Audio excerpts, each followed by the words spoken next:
नमस्कार, आप देख रहे हो समाचार विजन। मैं हूं शशि पांडे। आज की हमारी जो डिबेट है वो रेवड़ी कल्चर जो है हमारे लोकतंत्र के लिए घातक है, ऐसा माननीय मोदी जी ने कहा। ये देश को आगे नहीं बढ़ने देगा। ये युवाओं को सावधान रहने की ज़रूरत है। रेवड़ी कल्चर वाले सड़क एक्सप्रेस वे नहीं बना सकते। उसकी प्रतिक्रिया जो है केजरीवाल जी ने, दिल्ली के मुख्यमंत्री अरविंद केजरीवाल ने तुरंत ही प्रतिक्रिया दी। उसको सुनिए कि पहले प्रधानमंत्री मोदी जी ने क्या कहा, फिर अरविंद केजरीवाल ने क्या कहा। आजकल हमारे देश में मुफ्त की रेवड़ी बांटकर वोट बटोरने का कल्चर लाने की भरसक कोशिश हो रही है।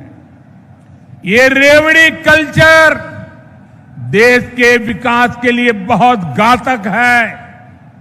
इस रेवड़ी कल्चर से देश के लोगों को और खास करके मेरे युवाओं को बहुत सावधान रहने की जरूरत है। पिछले कुछ सालों में 4 लाख बच्चों ने दिल्ली के प्राइवेट स्कूलों से नाम कटा के सरकारी स्कूलों में भर्ती हुए हैं। ये कोई छोटी बात नहीं है।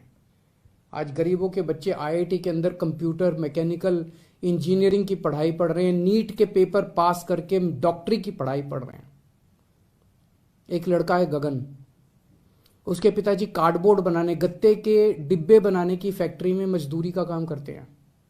कोरोना में वो नौकरी भी छूट गई। 15,000 रुपये महीने कमाया करते थे।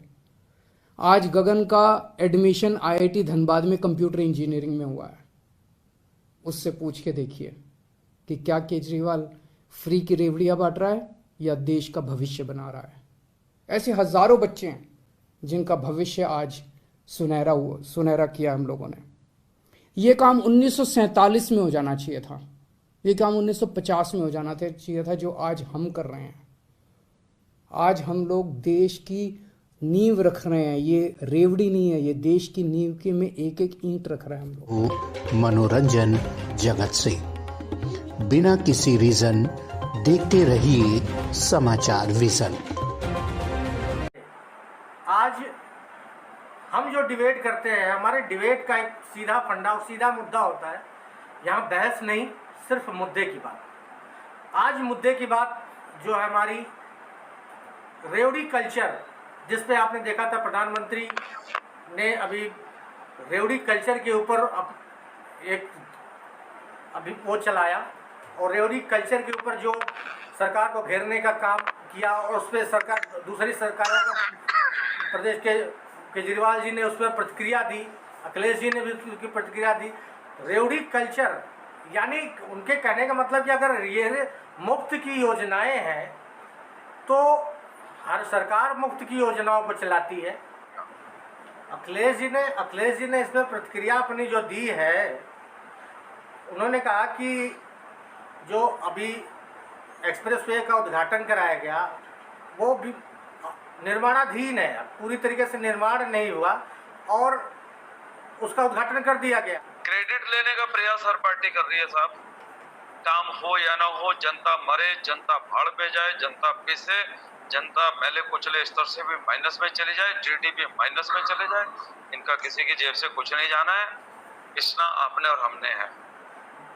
विडंबना देखिए, आटे दाल मैदा पे और दूध दही पे भी जीएसटी। अब ठीक है, बस क्या कहें कि कुछ समझ में नहीं आ रहा कि आखिरकार माननीय प्रधानमंत्री जी इतना स्ट्रांग बहुमत में आने के बावजूद और अपने बेहतरीन शासन प्रशासन के मार्गदर्शन में भी डिसीजन ले नहीं पा रहे हैं, बल्कि थोप रहे हैं। विडंबना देखिए कि हमारी केंद्र सरकार जो भी डिसीजन लेती है, पहले उसके 1000 फायदे गिनाती है, उसके बाद फिर वो हाथ जोड़ करके वापसी। तो ये देखिए, रेवड़ी का जहाँ तक कल्चर है साहब, रेवड़ी कल्चर हर पार्टी देती है। अखिलेश जी लैपटॉप बांटते हैं, कोई साइकिल बांटती है, कोई गरीब कल्याण योजना में कोई नरेगा, कोई मनरेगा। वो आप स्कीम यदि ला रहे हैं, कोई स्कीम ला रहे हैं, पब्लिक के लिए ला रहे हैं, लेकिन एक बार रेवड़ी शब्द इस्तेमाल करने से पहले मैं ये मानता हूँ हमारे माननीय प्रधानमंत्री जी को जनता के बीच में जाके उनकी दुखती रख समझनी चाहिए थी। आरटीआई लाई लोग।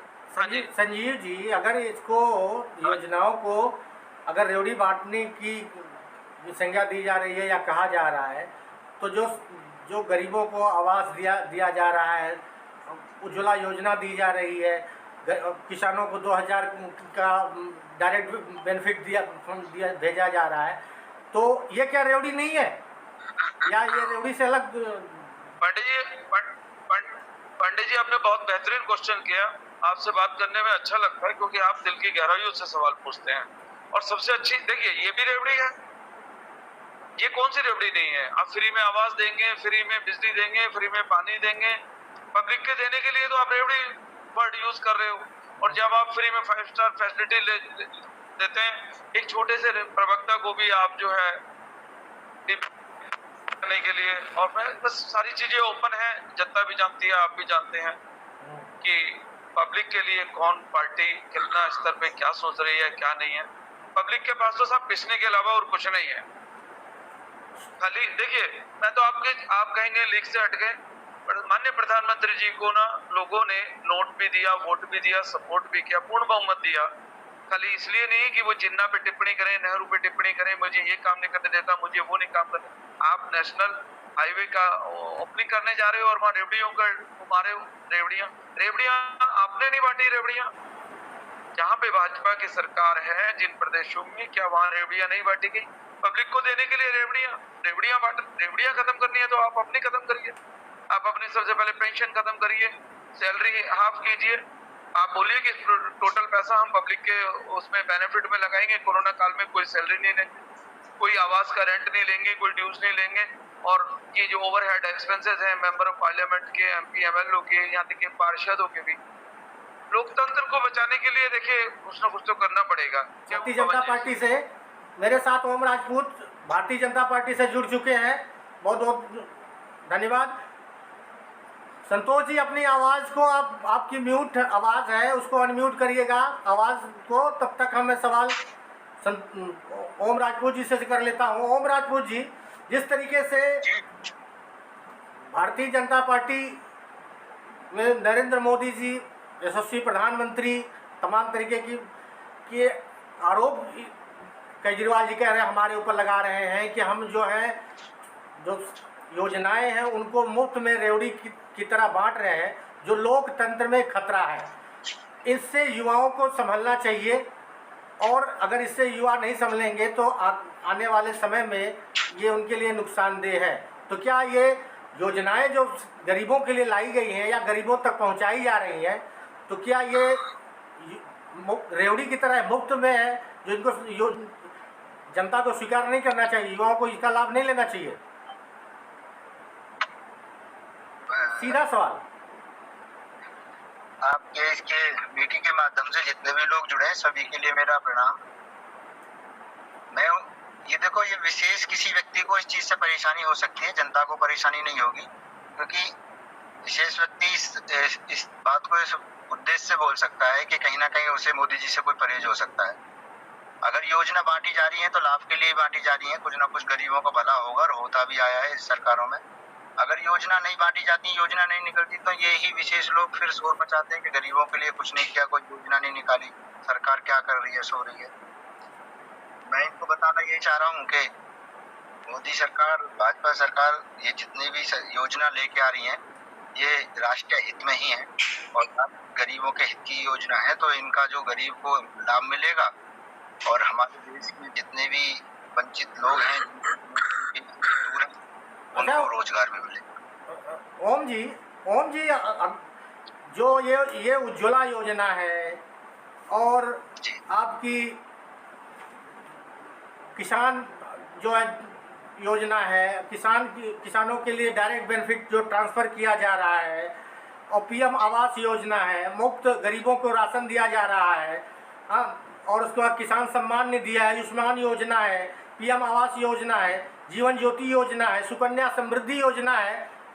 तो क्या ये योजना मुफ्त नहीं है? इसको क्या रेवड़ी की संज्ञा नहीं दी जा सकती? ये क्या है यार, मुझे इसका थोड़ा समझाइएगा। ये आप मुझसे पूछ रहे हैं? हाँ जी, आप इससे पूछ रहा हूँ। हाँ, ये योजना मुफ्त है। अगर कोई किसी भी तरीके की कोई योजना है तो जो फॉर्म फिल करने का जो एक प्रोसीजर होता है, या तो आप साइबर कैफे जाके कर सकते हैं, या आप मतलब थोड़ा टेक्निकल एक्टिव हैं तो अपने फोन के माध्यम से भी इन योजनाओं का एक फॉर्म होता है फिल कर सकते हैं। उस फिर एक कंडीशन होती है कि आप अपने क्षेत्र के जनप्रतिनिधि से उसे वेरीफाई कराएं या नहीं, कुछ मेरे सवाल को आपने सही सुना नहीं ओम जी। मेरे कहने का मतलब, अगर आप वो आरोप लगा रहे हैं कि मुफ्त में, अगर दिल्ली सरकार को मैं ही लेता हूँ कि दिल्ली सरकार अगर मुफ्त में बिजली दे रही है, मुफ्त में पानी दे रही है, मुफ्त में शिक्षा दे रही है, तो वो लोकतंत्र के लिए खतरा है। जैसे प्रधानमंत्री जी का है कि जो रेवड़ी की तरह जा रही है उन्हें लोकतंत्र का। तो ये जो योजनाएं जो चलाई जा रही हैं, आयुष्मान योजना, उज्ज्वला योजना और जनधन योजना, ये सब क्या है? ये रेवड़ी की तरह मुफ्त में नहीं है। आप भी तो युवाओं को शिथिल बना रहे हैं। शॉर्ट टाइम में मैं आपको बताना चाहूंगा जी, ये इन योजनाओं में, दिल्ली सरकार के द्वारा चलाई गई योजनाओं में जमीन आसमान का फर्क है। अच्छा। जो और मोदी सरकार के द्वारा जो योजना चलाई जा रही है वो गरीबों के हित के लिए है, राष्ट्रीय हित के लिए भी है।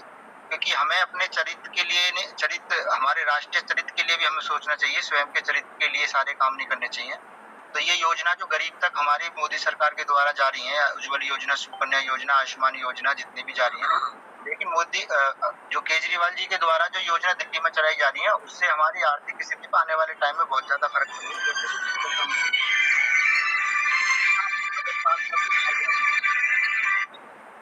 योजना भारत सरकार के द्वारा बजट पास किया जाता है, उनमें से योजना बनाई जाती है। दिल्ली में कुछ ऐसा नहीं है। आप सब मेरे से भी ज्यादा बुद्धिजीवी लोग इस डिबेट में बैठे हुए हैं। आने वाले टाइम में ये जितना भी पैसा मुफ्त का बिजली का ये दिया जा रहा है, ये सब कर्जे में दिल्ली को दिखा दिया जाएगा बाद में। तो ओम देश को ओम जी, डॉलर के प्रति जो रुपया इस समय देख रहे हैं 80 के लगभग पहुंच गया है। अगर हम 2014 की बात करें तो रुपया 59 रुपया था, रुपया डॉलर के मुकाबले 59 था। लेकिन 2022 में अगर हम देख रहे हैं तो 80 रुपये प्रति डॉलर हो गया है। नहीं, वैसे वो तो ग्लोबल लेवल का काम है। वो तो भारत के उस पे डॉलर का कभी कोई वो नहीं होता। वो तो ग्लोबल लेवल पे डॉलर बढ़ता है घटता है। अटल बिहारी वाजपेयी ने संसद में जो है अपनी यात्रा निकाली थी, पैदल मार्च निकाला था, वो बुग्गी पर बैठ करके निकाला था, महंगाई को लेकर के कि इतनी जीडीपी गिर गई और इतना बेरोजगार चला गया और तमाम तरीके के आरोप लगाए गए। संसद तक की यात्रा हुई थी और आज तो उससे भी पार हो गया, 80 रुपए के ऊपर हो गया। समय का दौर होता है भाई साहब। कोई टाइम ये था कि आधार कार्ड को हमारे कांग्रेस सरकार के द्वारा लाया गया था और फिर कांग्रेस सरकार ने आधार कार्ड को विरोध करा। ये तो अदलती बदलती रहती है। हम अतीत में जाके विषय को बिगाड़ना चाहें तो फिर अतीत की बात ज्यादा करेंगे, लेकिन जो प्रेजेंट में चल रहा है सरकार के द्वारा वो बहुत अच्छा चल रहा है। युवाओं को रोजगार मिल रहा है, युवाओं के लिए बहुत सारी चीजें, सुविधा ऐसी निकल रही है कि उनको जो आने वाले टाइम में अपना फ्यूचर दिखेगा और देश उन्नति की तरफ बढ़ेगा। इसलिए मैं आपसे कह रहा था कि किसी भी व्यक्ति को स्वयं के चरित्र के बारे में इतना नहीं सोचना चाहिए, हित के बारे में, राष्ट्रीय चरित्र के बारे में सोचना चाहिए कि हमारा राष्ट्रीय चरित्र इस योजना से कितना आगे जाएगा और राष्ट्र का जो आर्थिक स्थिति है कितना मजबूत होगा। अगर हम यही सोचते रहे कि मुझे स्वयं को कुछ नहीं हो रहा है, बेकार की बात है। एक आंकड़ा आपको हम देना चाहेंगे जो आप बता रहे हो कि प्रति व्यक्ति जो है इस समय किस तरीके से कर्ज, जो 2014 से मैं बात कर रहा हूँ, 2014 में प्रति व्यक्ति जिसके ऊपर कर्ज का भार था 44,338 रुपये का था, कर्ज था, प्रति व्यक्ति की बात मैं कर रहा हूँ। आज जो है जो प्रति व्यक्ति का जो कर्ज में है वो 1,10,048 जो है प्रति व्यक्ति के ऊपर कर्ज है। जब मैं आपकी हर बात को काटना नहीं चाहता, मैं सिर्फ इतना बताना चाहता हूँ कि 2014 में सरकार आपकी है सवाल हम आपसे पूछेंगे सवाल। 2014 में जब सरकार आई थी तो मजदूर की जो मजदूरी थी वो 250-300 रुपए ज्यादा से ज्यादा थी। आज मजदूर 600 रुपए ले रहा है मजदूरी। तो चीजें बदल रही हैं। हर जो आदमी की जो सुविधा है, उनकी जो सैलरी है, उनके जो संसाधन है वो बढ़ रहे हैं। सारी चीजें, अब रोड की कनेक्टिविटी गांव से शहर, शहर से गांव, पहाड़ों से बिहार तक रोड हाईवे बनाए, तो ये महंगाई थोड़ी बहुत बढ़ेगी तो इससे कोई फर्क नहीं है। हमारा देश उन्नति की तरफ बढ़ रहा है, बस इतना हमें सोचना चाहिए। और महंगाई इतनी नहीं बढ़ रही है। महंगाई 2014 से पहले अगर आप 10 साल पहले देखें तो कितना सस्ता था। अब 25 पैसे 50 पैसे 1 रुपए की बात करते थे, 2014 में 10, 5, 20 रुपए की बात करते थे। तो अब 2014 के बाद में आज का दौर जो चल रहा है, महंगाई तो बढ़ेगी, 10 साल में महंगाई बढ़ती है। अच्छा, 2014 के बीच के अब गैप को मतलब लेकर महंगाई की तनख्वाह बात बढ़ी करने नहीं, लगे तो ये तो तनख्वाह बढ़ी नहीं, लोगों की नौकरियां चली गई, हाथ से उनका निवाला चला गया, और महंगाई जो है ग्लोबल स्तर पे बढ़ रही है। इसलिए ग्लोबल स्तर को देखते हुए हम उसको देखें। जैसे हमारे पुरी साहब ने कहा था कि ग्लोबल स्तर पे महंगाई है, सारे देशों में महंगाई हुई है। किन लोगों का रोजगार चला गया? मुझे तो नहीं लगता कि रोजगार गया है। लोगों को रोजगार मिल रहा है, कोई भूखा नहीं सोता, ना कोई रोता उठता है, सबको बढ़िया चीजें मिल रही हैं। अब कुछ लोग, विशेष समुदाय के लोग रोते रहे तो फिर परेशानी वाली बात है। अच्छा, कोरोना के दौर में किसी का रोजगार गया नहीं साहब, आप ये कहना चाह रहे हो? वो तो विश्वव्यापी महामारी थी, उसमें कोई भारत का कोई विशेष जोर नहीं था। ये भी मैं आपको बता देना चाहता हूँ, अगर भारत में मोदी जी प्रधानमंत्री नहीं होते तो इस देश का हाल क्या होता? बेड़ा गर्क हो जाता देश का ना, देश का बेड़ा गर्क हो जाता। चलिए ठीक है पवन जी, 2014 के बाद में बताया पवन जी से मैं आपके कमेंट को लेता। पवन जी, देख रहे हैं आपने ओम राजपूत जी का आपने सुना कि अभी इन्होंने किया कि कोई किसी का रोजगार नहीं गया, सब लोग थे, और महंगाई जिस तरीके से बढ़ी है वो ग्लोबल स्तर पे उसमें जो है एक टाइम था कि सरकार जो उसके प्रति आबद्ध है उसको कम करने की भी लगी है। लेकिन ये जो सरकारी योजनाएं जो रेवड़ी की तरह बांटी गई हैं, ये धरातल पर ये सही योजनाएं हैं, सरकार की योजनाएं सही हैं। बाकी अगर किसी पार्टी से या किसी दल का अगर योजनाएं दी जाती हैं तो उसे रेवड़ी करार किया जाता है। आपकी क्या प्रतिक्रिया है? देखिए पांडे जी, ओम जी का एक्चुअली ओम जी शायद हो सकता है तो पूरी तैयारी के साथ में नहीं है, या फिर इनको इतना ज्ञान नहीं है रिगार्डिंग राजनीति के हिसाब से। ओम जी बुरा मत मानना, लेकिन आपने जिस हिसाब से जो बातें कही ना, वो बातें सिर्फ आपने राजनीति राष्ट्र के ऊपर लाके छोड़ दी कि राष्ट्र ही है जो कुछ है, और जो कोई बात करेगा राष्ट्र की बात करेगा, अगर गरीबी की बात करेगा तो राष्ट्र की बात करेगा, अगर किसी को मुफ्त में राशन चाहिए तो वो राष्ट्र की बात करेगा। मतलब हर चीज की जड़ जो है राष्ट्रवाद है। अगर आज की डेट में अगर कोई आदमी प्रधानमंत्री जी की नीतियों का विरोध करता है, इसका मतलब वो राष्ट्र का विरोध करता है। आप लोगों के हिसाब से पांडे जी, आप देखिए कि जो मुफ्त की रेवड़ियां की बात करते हैं, मुफ्त की रेवड़ियां किसको बोलते हैं? मुफ्त की रेवड़ी उसको बोलते हैं जो अपने उद्योगपति मित्रों का लाखों करोड़ रुपए का जो कर्ज है वो माफ कर दिया, वो मुफ्त की रेवड़ी है। मुफ्त की रेवड़ी वो है कि आपने ऊपर अपनी हवाई जहाज के ऊपर 8,000 करोड़ रुपए खर्च कर दिया, वो मुफ्त की रेवड़ी है। आप कहीं जाते हैं तो आपके खाने पे जो खर्चा हो रहा है वो मुफ्त की रेवड़ी का खर्चा है। तो मुफ्त की रेवड़ी गरीबों को देने के लिए मुफ्त की रेवड़ी नहीं है, आप गरीबों को उनकी सहायता कर रहे हैं। गरीब सहायता कोई भाजपा सरकार नहीं कर रही, ये पहले से चला आ रहा है, और ये सहायता जब तक उनको मिलती रहेगी तब तक वो भी सर्वाइव करेंगे, वरना वो सर्वाइव इस महंगाई के युग में नहीं करने वाले हैं। आप कह रहे हैं कि किसकी रोजगार चला गया, आप सरकार के खुद के आंकड़े देख लीजिए। बेरोजगारी दर पिछले 45 सालों में सबसे ज्यादा है। एक पोस्ट निकालते हैं एक चपरासी की, उसके लिए MBA जो लोग हैं वो पोस्ट ग्रेजुएट लोग हैं, वो उसके लिए लाइन में लग जाते हैं। अभी पिछले दिनों गुजरात में एक पोस्ट निकाली थी कहीं पे, उसमें लाख आदमी आ गए, पोस्ट कितनी थी? 500। तो ये बेरोजगारी है। अगर आप देखेंगे हैंगर इंडेक्स में हिंदू का कहाँ नंबर है, मतलब 164 देशों के अंदर हम 132वें नंबर पे आ रहे हैं। गरीबी इंडेक्स में अगर देखेंगे तो हम लोग उसी पायदान पे पहुंच रहे हैं, हम केन्या से भी नीचे पहुंच गए हैं। आप लोकतंत्र की बात करें, लोकतंत्र का हमारा जो एक नाम लिया जाता है, उस लोकतंत्र का आज गला घोटने की तैयारी चल रही है। तो पांडे ओम जी, आप खुद देखिए, हम लोग हर चीज को राष्ट्रवाद से जोड़ के नहीं दे सकते। अगर प्रधानमंत्री की नीतियों का विरोध है तो आप लोगों को भी विरोध करना चाहिए। अगर मुफ्त की रेवड़ी किसी को दी जा रही है तो गरीब को दी जा रही है। आज पूरी सब्सिडी खत्म कर दी गरीबों से। आज सब्सिडी के नाम पे आप देखो, जो सिलेंडर 400 रुपए का आता था, आज 1000 रुपए से ऊपर का सिलेंडर आ रहा है। वो जो उज्ज्वला योजना के नाम पे आपने जो सिलेंडर भेजे थे वो वहाँ कबाड़ में पड़े हुए हैं, लोग उसको भरवा नहीं पा रहे हैं। तो देखिए, ये मुफ्त की रेवड़ियां नहीं है, ये जनता की, जो जनता का पैसा है वो जनता को ही दे रहे हैं, और ये कोई मुफ्त में नहीं है। हाँ, जो राजनेता अपने पर खर्च कर रहे हैं वो मुफ्त की रेवड़ी है। अगर कहीं अभी संजीव जी ने भी बताया कि जो नेता पेंशन ले रहे हैं वो मुफ्त की रेवड़ी ले रहे हैं। आप देखिए एक एमएलए अगर 4 बार बनता है वो 4 बार की हाँ। चार पेंशन बार लेता है। पेंशन, चारों बार वो पेंशन वो ले रहा है उसका। ये मुफ्त की रेवड़ी है। आप मुफ्त की रेवड़ी बंद करनी तो इनको बंद कर दिए। तो देखिए जनता का पैसा है, जनता को अगर जा रहा है तो सब ठीक है। संजीव जी कुछ पूछना चाह रहे हैं। संजीव जी आप अपना कमेंट दे दीजिए, संजीव जी को जाना है, संजीव जी का कमेंट दे दीजिए। मेरा कमेंट तो ये है कि देखिए मेरा जो टच है ना पवन जी से है ना ओम जी से। मैं पूर्णतः पवन जी के विचारों से सहमत हूं और ओम जी के इंडिविजुअल विचारों से असहमत हूं।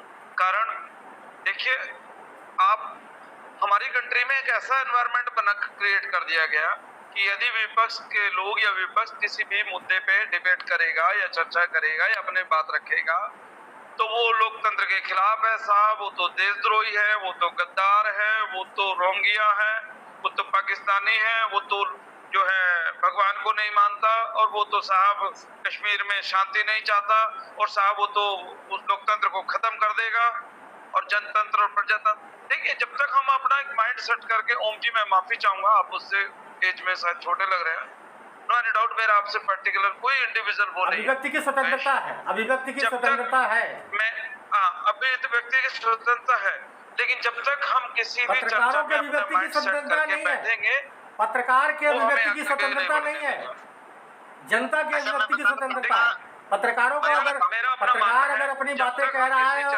और चीजों को दिखा रहा है सरकार की, तो पंडित जी जब तक हम किसी भी चर्चा में माइंड सेट करके बैठेंगे, आम आदमी का बंदा माइंड सेट, कांग्रेस का बंदा उसका माइंड सेट, बीजेपी का बंदा उसका mind set, that is wrong. Party कोई किसी को खाने की नहीं देती। मैं आज आपके चैनल के माध्यम से पवन जी और ओम जी को चैलेंज करता हूं कि कोई भी party politician head of the department मुझे ये लिख के दे कि हम फलानी ग्रुप को, फलानी कम्युनिटी को, फलानी हिंदुस्तान की जनता को अपनी जेब से दे रहे हैं। रेवड़ी, जहां तक रेवड़ियों का सवाल है, रेवड़ी पेंशन के रूप में जा रही है इनके एमपी एमएलओ के, पार्षदों की, और आपके बिजली पानी के वीआईपी ट्रीटमेंट जो ये 5 स्टार होटलों के खर्चे हैं और विदेश यात्रा के खर्चे हैं, वो रेवड़ियां मानी जाएगी। और जहां तक ये कि नियम कौन लगा रहा है कौन नहीं है, आपने रेवड़ियां नहीं बांटी, आपने बताइए कौन से स्टेट में आप रेवड़ियां देखिए, आपने कौन सी समझदारी दिखाई। किसानों का बिल आया 3500 करोड़ रुपए, आरटीआई ने एक्सेप्ट किया कि 3500 करोड़ रुपए पर डे बॉर्डर से नुकसान है इंडियन गवर्नमेंट को। आपने खाली मूंछों की और नाक की लड़ाई लड़ा के बना के आपने उनको 365-68 दिन उनके गला दिए। बाद में आपने हाथ जोड़ करके माननीय प्रधानमंत्री जी ने हिंदुस्तान के किसानों को शहादत के बाद उनका तमाशा बना के रख दिया। और विडंबना देखिए ओम जी, मैं इंडिविजुअल एक देशद्रोही पार्टी से नहीं हूँ किसी भी, हम लोकतंत्र की आजादी में आपका भी सहयोग रहा होगा, आपके बुजुर्गों का भी और हमारा भी। देखिए कॉमन सी बात है, आप मुझे ये बताइए कि केंद्र सरकार आज किस एनवायरनमेंट में हमारे इजाद करके बैठी हुई है कि केंद्र सरकार कोई भी स्कीम लाएगी वो देश हित में है, विपक्ष उसमें कमेंट्स करेगा, यदि वो सलाह मशवरा के लिए बोलेगा वो विद्रोही पार्टी हो गई। वो देश के युवाओं को बरगला रहे हैं, उनका प्रोग्राम हाईजैक हो गया, वो रोड के ऊपर क्यों आए हैं, वो तो इतना नुकसान। स्वर्गीय माननीय अटल बिहारी वाजपेयी जी कंप्यूटर ओम जी फॉर योर इंफॉर्मेशन, कंप्यूटरीकरण के लिए अगेंस्ट में बैलगाड़ी लेके पार्लियामेंट का घेराव करने गए थे। आज उसी कंप्यूटर को लेके आपने जो है कितनी टेक्निक और कितनी टेक्नोलॉजी डेवलप करी है, और आप आज हम सबका विकास पब्लिक के किसी भी पॉलिटिशियन को या पॉलिटिकल पार्टी को सबसे पहले पब्लिक के बीच में जाना पड़ेगा, चाहे वो मिस्टर केजरीवाल हो, क्लेवर पर्सन, चाहे मोदी जी हो, चाहे योगी जी हो, चाहे कोई भी हो। हमारे को खाली ये कि जिन्ना, नेहरू, पप्पू, लप्पू, चप्पू, दैट इज रॉन्ग। पप्पू ने किसी को खाने को नहीं देना, मोदी जी ने करने को नहीं देना। ओम जी आप देखिए, आपकी बात मुझे एक चुभी, लोगों ने लाशें निकलती हुई देखी हैं, लोगों के एनसीआर के अंदर 2.5 करोड़ रोजगार डेड हो गए हैं, 1.5 से 2.5 करोड़ डेड हो गए हैं। लोगों ने मोदी जी के कहने के बाद किसी का किराया कोरोना काल में, महामारी में, वैश्विक महामारी में किसी ने माफ नहीं करा। ठीक है, 1-2 ग्रुप 10 ग्रुप को छोड़ के सबने सैलरी किसी ने हाफ दी। आप नोएडा से शायद मुझे बिलोंग करते हैं लग रहा है, आप बुद्धिजीवी हैं, आप ये कह के कि आप हम डिबेट में बहुत बुद्धिजीवी बैठे हैं, आप नहीं बच सकते। कारण ओम जी आप गलत नहीं है, आपकी जानकारी में थोड़ा सा फॉल्ट है।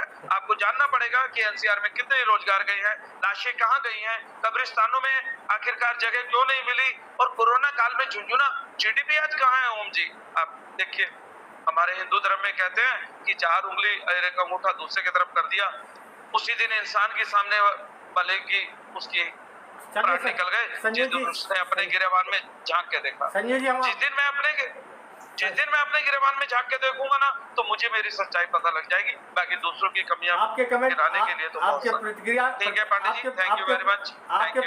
आपके प्रतिक्रिया को ओम जी, आपके जवाब को ओम जी देना चाह रहे हैं। आपके जवाब को ओम जी देना चाह रहे हैं। संतोष जी माफी चाहेंगे, हम आपको आपसे जुड़ रहा हूँ, तो ओम जी थोड़ा प्रतिक्रिया देना चाह रहे हैं। ओम जी प्रतिक्रिया, ओम जी बोलिए।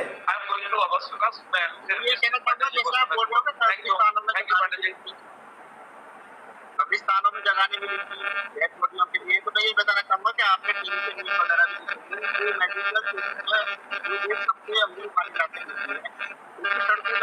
साहब, अपने माननीय प्रधानमंत्री जी ने, मोदी जी ने साफ कह दिया कि ऑक्सीजन की कमी से कोई डेथ नहीं हुई।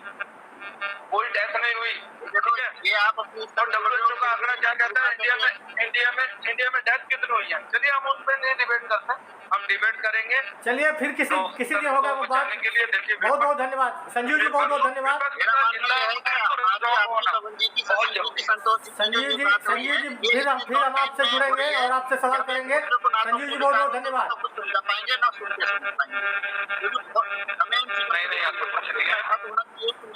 संतोष जी, संजीव जी बहुत बहुत धन्यवाद। हम फिर से आपसे जुड़ेंगे। ओम जी को भी नमस्कार, बहुत बहुत धन्यवाद। संतोष जी, धन्यवाद, थैंक यू। संतोष जी, मेरी आवाज आप तक पहुंच रही है? Pandey ji thank you. संतोष जी मेरी आवाज? शशि जी मैं बताना चाह रहा था, म्यूट हो गया। मैं बताना चाह रहा हूँ आपको कि मुझे भी बहुत जल्दी है। मैं आपका मतलब मैसेज देखा मैंने और आपका कॉल, तो उसकी वजह से मुझे आपके सम्मान में जुड़ना पड़ा, वरना मैं ऑन द वे गाड़ी रोक के आपकी डिबेट में बैठा हुआ। बहुत आभार है, बहुत आभार आपका है। और हम इस आभार के लिए हम आपसे बार इसीलिए तो हम आपसे मुतमईन रहते हैं आपके विचारों से। हम 2 मिनट आपको, हम संतोष जी से थोड़ा सा बात करना चाह रहे हैं। काफी देर तक संतोष जी की बातों को नहीं सुन पाए हैं। संतोष जी अनम्यूट नहीं हो पा रहे हैं। संतोष जी आपकी आवाज नहीं अभी अनम्यूट नहीं हो पाई है, म्यूट ही है। संतोष जी का वीडियो बंद हो गया। मेरी आवाज आप तक पहुंच रही है? संतोष जी की तरफ से ही कोई टेक्निकल इशू है। संतोष जी आप हाँ अनम्यूट करके फिर बोलिए। आपकी आवाज नहीं आ रही बहुत।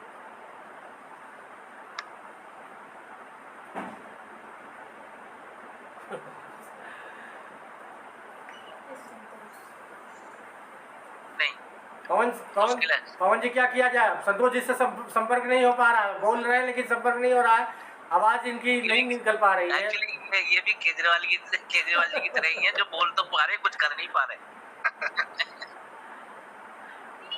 हम इनसे काफी सवाल करना चाह रहे थे, लेकिन संपर्क तो है लेकिन आवाज नहीं सुन पा रहे हैं। उनका अगर मोबाइल नंबर हो तो उन पे आप फोन करके बताओ उनको। संतोष जी आपके मोबाइल पे वो म्यूट का माइक का बटन क्रॉस है, उसको आप क्रॉस हटा दीजिए।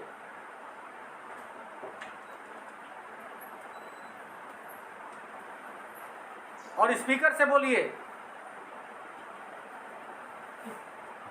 ओम जी आपका भी हो गया। मैंने तो कर रखा था। संतोष जी आपका एक माइक होगा, उस पर क्रॉस का निशान लग रहा होगा और व्हाइट हो रहा होगा सर्किल, उसको आप टच कर दीजिए। टेक्निकल फॉल्ट है। चलिए संतोष जी फिर बिगड़ सुने आपकी भावनाओं को समझने का प्रयास हम करेंगे। संतोष जी से आप कोशिश करें। आप अच्छे विचार के व्यक्ति हैं। हम आपके विचारों को जानना चाह रहे थे। सवाल हमारे पास जितने थे सवाल आप ही से करने थे, और लेकिन दुर्भाग्य है कि हम नहीं आपसे सवाल कर पा रहा हूँ, क्योंकि आप सुन ही नहीं रहे हो। लोग आपके जवाब को सुन ही नहीं पाएंगे, तो हम सवाल आपको करके आ गए। चलिए मैं चलता हूँ सीधे पवन जी के पास।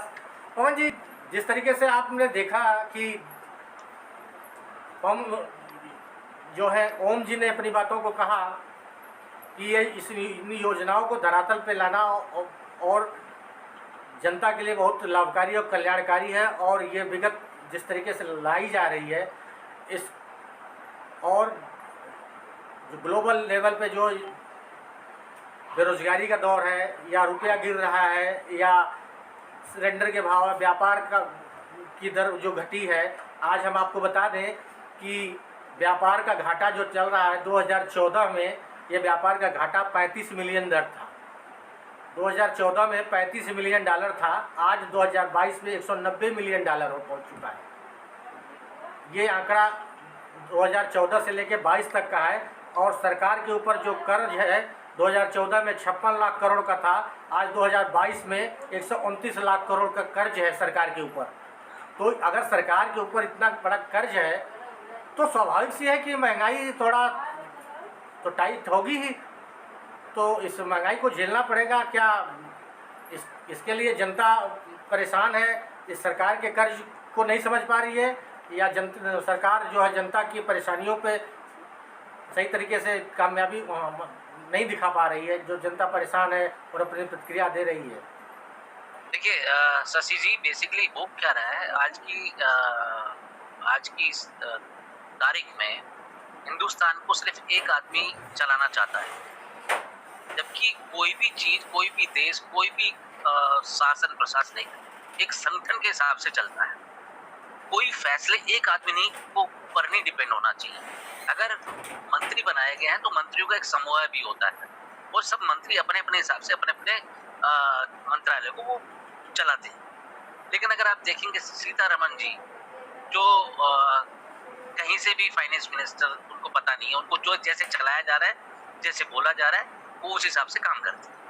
एक अच्छा व्यक्ति फाइनेंस मिनिस्टर की पोस्ट पे आना चाहिए, जिसको पता हो कि फाइनेंस है क्या चीज, लेन देन का हिसाब उसको समझ में आना चाहिए। सीतारमण जी को ये चीज समझ में नहीं आ रही। दूसरी बात, मैं अभी जो मुफ्त की रेवड़ियों वाली बात चल रही है, मुफ्त की रेवड़ियों में अगर देखें, ओम जी की या ओम जी की पार्टी की कथनी और करने का अंतर साफ नजर आता है। एक तरफ तो ये कह रहे हैं कि आप सब्सिडी बंद कर दीजिए, दूसरी तरफ ये सब्सिडी बांट भी रहे हैं। खुद ओम जी ने खुद ने कहा कि हम लोग उज्ज्वला योजना चला रहे हैं, हम सुकन्या योजना चला रहे हैं, हम ये गरीब किसान योजना चला रहे हैं, और दूसरी तरफ खुद प्रधानमंत्री जी मंच से खड़े होकर कहते हैं मुफ्त की रेवड़ियां बांटना बंद कर दीजिए। तो आप वो कह किसको रहे हैं? अपने आप को कह रहे हैं, या किसी दूसरी पार्टी को कह रहे हैं, या फिर आने वाले किसी एक ऐसा संकेत है कि वो ये मुफ्त की रेवड़ियां जो गरीबों को, बेचारों को दी जा रही है, वो खुद बंद करने वाले हैं। हो सकता है वो अपने लिए भी बोल रहे हैं कि आगे भी जो बेचारा गरीब आदमी जो आज कुछ मुफ्त अनाज ले रहा है, उसके बारे में बोल रहे हो। तो ये उनके ऊपर डिपेंड करता है, क्योंकि प्रधानमंत्री की कथनी और करनी में फर्क अलग अलग होता है। वो कहते कुछ है, उनकी पार्टी के लोग करते कुछ हो रहे हैं।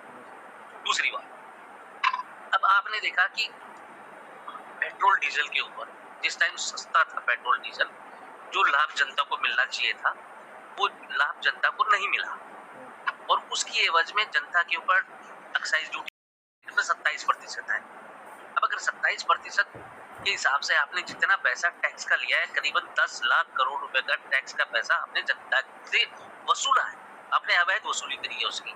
अब वो अवैध वसूली पाठक ओम जी कह भी रहे कि भी हमने रोड में लगाया, हमने इंफ्रास्ट्रक्चर में लगाया, तो जो इंफ्रास्ट्रक्चर या रोड का जो पैसा था वो फिर कहाँ गया अगर आपने वो पैसा उसमें लगाया? तो देखिए, ये चीजें जो है वो सरकार को समझनी पड़ेगी। अगर जनता को अगर कोई सुविधा देनी है तो वो जनता को देनी पड़ेगी।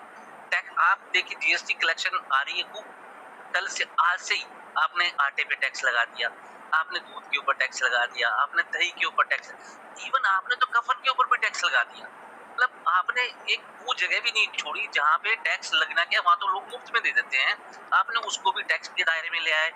तो आप करना क्या चाहते हैं इस देश में? ये प्रधानमंत्री जी की या जो जनता है उसको समझ से परे है।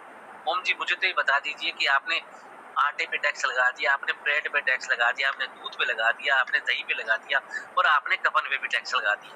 तो कुछ तो ऐसे आइटम छोड़ेंगे जिन पे टैक्स ना लगे। टैक्स की बात ऐसी है, मैं आपकी किसी बात का विरोध नहीं करना चाह रहा, वरना मेरे पास तो बहुत बड़ा विषय भी है, बहुत सब समय नहीं है। वैसे मैं इस चीज के लिए थोड़ा सा विलंब चाहता हूँ। जैसे आप बहुत सारी चीजों को कह रहे हो कि आपने सब्सिडी का पैसा इतने करोड़ हजार रुपए मतलब लोगों से टैक्स का पैसा, अब हमारे सरकार ने जो इतने सारे राफेल खरीदे हैं, अपने टेक्निकल वेपन जो आर्मी को दिए हैं, उनको बुलेट प्रूफ जैकेटें प्रोवाइड कराई हैं, जूते बहुत अच्छी क्वालिटी के जो वहाँ दिए गए हैं, वो आसानी से नहीं खरीदे जा सकते, न थोड़े बजट में आते हैं, उनके लिए भी बहुत बड़ा बजट चाहिए होता है। तो अब आप फिर वो वही वाली बात कहेंगे कि देश की बात करते हो, वो देश की सुरक्षा की बात है। जो माँ अपने बेटे को इतने प्यार से भेजती थी कि मेरा बेटा देश की सेवा करने जा रहा है, और उसके दूसरे तीसरे दिन आतंकवादियों के द्वारा पता लगा कि कोई सी स्ट्राइक हो गई या पेट्रोलिंग हो गई और उसकी डेथ बॉडी घर पे आई है शहीद होने के बाद में, तो उस परिवार से पूछो कि उसको क्या बीतती होगी। आज वो सुरक्षित है, बॉर्डर पे भी सुरक्षित है और घर वाले भी बेफिक्र है। ये सारी चीजें आप इस लेवल से मत देखो कि हमारी देश को मतलब क्या हो रहा है, देश के ऊपरले लेवल पे भी देखो कि बॉर्डर पे क्या हो रहा है। जब हम बॉर्डर पे सुरक्षित है, बॉर्डर पे अगर बॉर्डर ही सुरक्षित रहेगा तो हम अंदर कैसे सुरक्षित रहेंगे। अब आप इन चीजों को देखो, चिकनूक आया, रफेल आया, बहुत सारे इतने सारे फाइटर हमारे प्रधानमंत्री जी ने बाहर से भी लिए, अपने खुद की भी कंपनियां खोली हैं, अब वो हथियार बना रहे हैं, तो उनमें भी तो पैसा इन्वेस्ट होता है। वो कोई ऐसा तो है नहीं कि फूंक मारा कंपनी बन गई और फिर उसमें हथियार बनने स्टार्ट हो गए, उनमें इन्वेस्ट किया जाता है, बजट मोटा उनमें लगाया जाता है। तो मैं बस यही कहना चाह रहा हूँ कि हर चीज को एक तरीके से मत देखो। अब कोई दो कलर का कागज होता है, इधर से काला होता है, इधर से सफेद होता है। आपने इधर से देख लिया, मैंने इधर से देख लिया, आप उसे काला बताओगे, मैं सफेद बताऊंगा, हम दोनों इसी चीज में झगड़ा करते रहेंगे क्योंकि आपने काला ही देखा, मैंने सफेद देखा। तो मेरा कहने का मतलब यही है भाई साहब के चीजें अलग अलग तरीके से बताई जाती हैं, दिखाई जाती हैं और वोट दी भी है, लेकिन हमें समझने का फर्क है कि हम उन चीजों को किस तरीके से समझें। खास हो सकता है कि हम आमने सामने चेयर पे या आमने सामने एक हॉल में मीटिंग में होते और जब बात हमारी होती तो बहुत अच्छा मुझे लगता है आपसे बात करने में, और मैं आपको हर चीज का जवाब देता हूँ। क्लोजिंग कमेंट लूंगा ओम जी, और समय का अभाव है। क्या मेरी आवाज़ सुन पा रहे हैं? पूरी हमारी डिबेट जो है मनांतर और समझांतर में चली गई संतोष जी के साथ खेलने में। चलिए कोई बात नहीं, क्लोजिंग कमेंट आपसे हम ले रहा हूँ पवन सर, कि जो जिस तरीके से आज चल रहा है कि रुपया और महंगाई, बेरोजगारी और अग्निपथ योजना जिस तरीके से चल रही है, रोजगार को लेकर उहापोह की स्थिति पड़ी है, और सरकार जो है आगे राष्ट्रपति के चुनाव और उधर आपके आगे आने का चुनाव है, गुजरात चुनाव, इन चुनावों में व्यस्त है।